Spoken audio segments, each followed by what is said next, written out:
big-time friend of the show. That's right. Anthony Lynn, who is the run game coordinator and running backs coach of the Washington Commanders. So technically the enemy, but so far I would say a very kind man and one that we can pull for to do great in every non-Cowboy game. That's right. Now, Clarence, you said you have 100 Clarence, you got questions. 100 Now who are you questions. texting? I mean, goodness, just going down the list. You coach with Shanahan, you coach with McVay. Certainly you with Quinn now. I think you go back to one of those twins. I can't even think. Ryan? Ryan, right? Who? Rex Ryan? Ryan. I mean, So one of those twins. The twins are like feet. Speaking of feet. My mind, you don't get old. My mind goes blank. I just had Rex. I told him about Rex Ryan, and I texted him this morning. But obviously, Bill Parcells. You came here with Parcells. Yeah. Just talk about what you learned from Parcells and just the culture. You talk about culture and how he changed the culture in Dallas and really set them on a winning path. But we still haven't gotten over the hump. I don't know whose fault it is. It's your fault. They have not. Two people been here the whole time we haven't won Super Bowls. Jerry Jones and Clarence. From 5-11 to getting winning the playoff game and getting over the hump, or getting to the playoffs and getting over the hump. It was Parcells who set the foundation. Just talk about Parcells. Coach Parcells is one of the smartest coaches I've ever been around. You know, there's always he always talked about a different way to win every week. You know, you may go out this week and win this way. The next week you may win that way. I remember we was playing the Kansas City Chiefs and he came in and he watched the tape and he says he had just told us to shorten the playbook. Sean Payton and I worked at that time. I worked closely with Sean Payton, who was the play caller, and so Sean is like, we're already thin, so we're going through there. We're trying to cut plays here and there, and the very next week he comes out and he goes, we're playing Kansas City. We got to score at least 35. Throw the whole kitchen sink at them. So we doubled the playbook the very next week, but he was sharp like that. He knew what to do, when to do it, and I learned so much of strategy wise from him of how to prepare game plan wise and how to win each and every week. I always talked about it. You just listen to his press conference, learn about football, but you learn about life, how you treat players differently and things like this. Talk about all the lessons that you learn from Parcells on a daily basis. Well, he wanted to always be the good cop. Players loved him. Players loved him. I can't say the same for coaches. Yeah. Players loved him, and he would go out. He would go out on the practice field, and if I was getting in Julius Jones' tail one day, and he put his arm around Julius and walked him back to the huddle and looked over and said something smart to me. Julius looked at me. He was kind of liked it, Coach was standing up for him, but he played that game, that psychology game, all the time. Julius runs for 250 against Carolina, and then he comes in my office and tells me the two things we did wrong. It's like the 250. But he was football wise, he was the ultimate mastermind that I've ever been around. The guy he's a winner. Yeah, I keep bringing examples back to Brian Schottenheimer too, because he's a coach that's been waiting for his chance to be a head coach, has learned from a lot of different guys. And you kind of mentioned Parcells, things he learned. You've been in a lot of places. How, in terms of your coaching path and your coaching kind of identity, how many lessons have you kind of learned from Parcells that you've applied? How many things have you taken from other people? What are kind of your inspirations? Well, going back to Brian is one of my better friends in the league. Okay, we go back to New York Jet days. Spending time at his house, dinners with his dad, his mom, and he comes from a great family. I don't use the word great too often.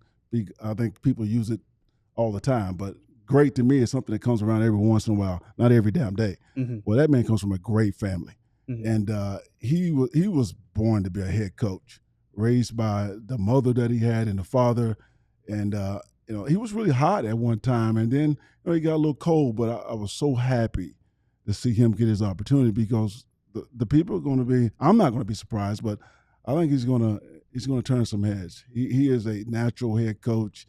I remember sitting in the meeting room in an install one day, and I looked over at LaDainian Thompson, and I said, "I play for him," and he's that type of guy, man. So you guys got a really good one, a really good one. I remember when all this stuff was going down. I said, "Anthony, you coming here?" Yeah. He didn't get back with me. Well, once Brian interviewed, I said, it's a wrap. Yeah, well, I thought you might be on the staff. It's a wrap. I thought you might be on the staff, though. You know.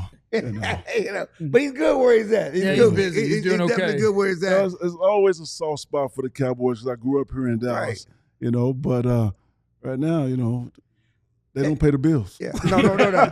But you coached here and you grew up here. Just talk about, number one, the culture, the Cowboys image and the pressure on being a Cowboy, winning. Well, let me tell you, just coming back here as a coach, that business card, that's the most powerful business card I've ever had.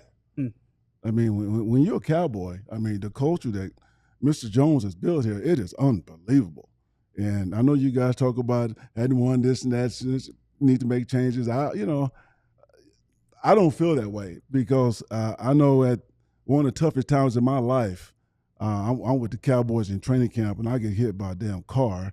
The guy was 3 times the legal limit drunk, and they say I flew 55 feet in the air, landed on another car, totaled it. I shouldn't be here today. I should be dead. Yeah. But by the grace of God, I'm alive. And when I woke up from surgery, that man was in the hospital with me at 2:45 in the morning, holding my hand, and that's been my guy ever since. So he's a very caring owner, and he cares about his people, and he takes care of his people. But hiring Brian, I knew once Brian went into that interview with Jerry, it was a wrap. I knew that. That's his type of guy. This stuff is so powerful that wherever I go next is going to seem like a really doesn't matter transition, but I'm still going to do it. As a guy who is a running backs coach, do you involve yourself in the draft and the scouting and all that stuff? Oh, or are absolutely. You just okay? Absolutely.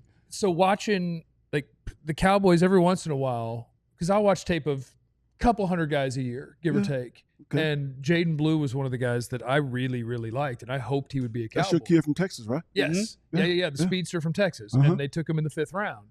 And one of his big knocks was early in the year he had a fumbling problem at Texas. So as a running back coach, when you see something like that, do you think in your mind, I got that, I can knock that out?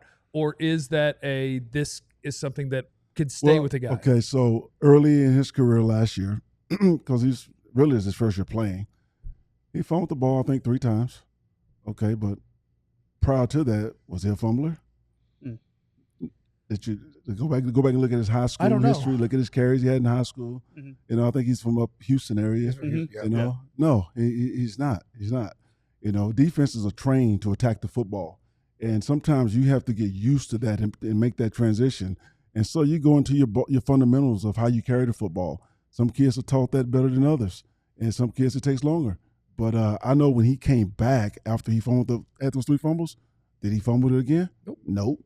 So when we fail, okay, let's not beat us up for failing. I think failing is part of the process of being a winner.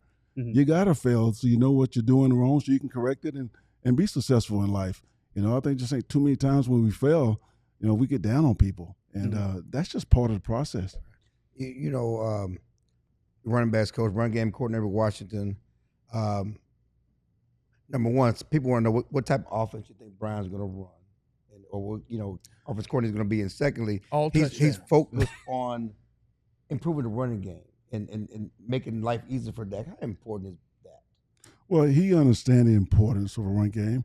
I mean, we went to 2 AFC championships back to back. I mean, should have went to the Super Bowl one of those years, but we did it with a rookie quarterback, with Mark Sanchez, freshman and sophomore year. So, we ran the ball extremely well. And when you can run the ball extremely well, there's nothing you can't do on a football field. It opens up everything. And Brian knows that. I mean, he understands ball control and the importance of running the football, especially in December and January. Run game travels. Passing game don't always travel. Run game travels wherever you go. So I don't know what the hell he's going to do. I haven't been with him in a long time. But I know he believes in running the football. I know that. With Schotty, too, you've talked about it, how he was a hot young candidate. He was kind of the Shanahan and McVay at one point. Like, he's going to get that next spot. It's a matter of when. And then it cooled off, and it went a long time before he was able to get this opportunity. And this kind of came a little bit on the, a little bit of a surprise to people, too. When that happens to individuals in general, but when it happens to a coach who kind of goes through that, hey, I'm close, and then I have to wait and learn and go to different routes before I can eventually get that head coaching spot. What do you think that could do to a coach like him? What do you think it do? You know him, what it could do specifically to him to get him ready for this kind of opportunity now that it finally came? Well, I know him and I know his character. He's just going to be better because of it. Maybe he wasn't ready when he thought he was ready. Maybe he had to go through some other things to get to this point, and so that when he got this opportunity, he'd make the most of it. So that's how I feel about this situation. Mm-hmm. I think he would be better now than ever before. Mm-hmm. Your son's obviously an up and coming, really smart defensive coordinator over at USC. I'm just kind of curious, how often do you guys talk ball especially in terms of modern offense versus modern defense? Are you guys helping each other? As soon as I get back to the house, we're going to talk then. Yeah. He's at the house right now. Oh, awesome. So, I like talking ball with him. He does have a sharp mind, and he's always been good with numbers and formulas, and then he's in the college game. So he's kind of coaching me up on the difference in the hashes and what you can do, what you can't do. But we just like to put concepts on the board and just attack them and just see where we can be better, and I always look forward to those conversations and those meetings with him. Real quick, I'd like to get to that. There's so much talk about Dak. And what's the outside view of Dak? What's your opinion? What do people outside the organization think of Dak Prescott as a quarterback? Say he's terrible. It'd be great for going viral. The neighborhood I moved in, Dak lived across the street. And so I've known Dak for a minute, and he is one of the character-wise, he's one of the better young men that I think that's in the league. Right. I like a quarterback that we have too, JaydenDaniels, but Dak is he has high standards for himself, high standards for his teammates, and just look at his numbers. I mean, the numbers are not terrible, not bad. I mean, he's franchise numbers, franchise money. I mean, you have a good quarterback in Dak, so that's the Cowboys' job to build those pieces around him and all that. But I like him.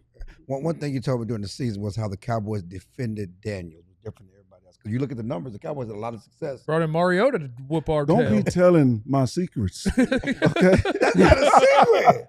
We watched the tape too. Yeah, they played well against him. They played well against the Cowboys. Well, what was it about the Cowboys? You talking about the I would speed of say defense. one of the reasons they probably play well against us, they have a lot of speed in that front seven. Yeah, they're fast, especially the one from Penn State. I know Mike. I've known Mike for a long time, but they're fast. Yeah. And so that helps.